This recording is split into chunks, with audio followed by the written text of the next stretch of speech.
बिस्मिल्लाहिर्रहमानिर्रहीम। अस्सलामुअलैकुम। आप देख रहे हैं यूट्यूब चैनल आम सी बातें।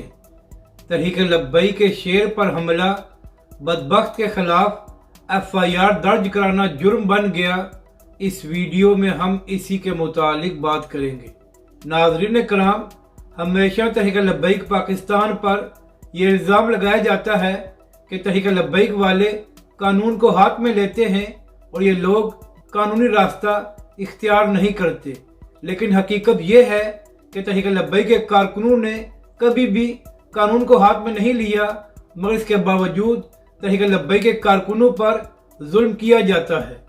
तो इसी हवाले से एक खबर सामने आई है कि मुबैना तौर पर एक राबिया नामी जाली पीरनी लोगों को लूट रही थी। तो उसके खिलाफ तहरीक लब्बैक के कारकुन अहमद भाई, जो यूट्यूबर भी हैं, उन्होंने आवाज़ उठाई और उसके खिलाफ FIR दर्ज कराई। तो नाज़रीन कराम, अब खबरें सामने आ रही हैं कि तहरीक लब्बैक के कारकुन पर हमला किया गया है, जिसकी वजह से वो ज़ख्मी हो गए हैं।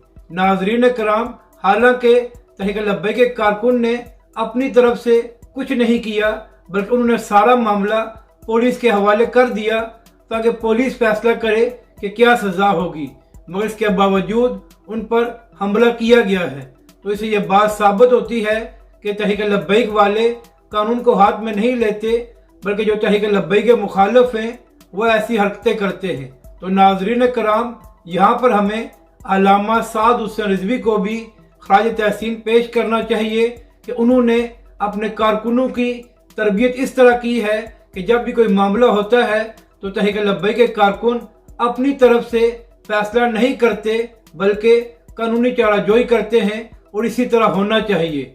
अपनी राय का ज़रूर इजहार करें कि आपको ये वीडियो कैसी लगी, और हमारे इस चैनल को भी सब्सक्राइब करें।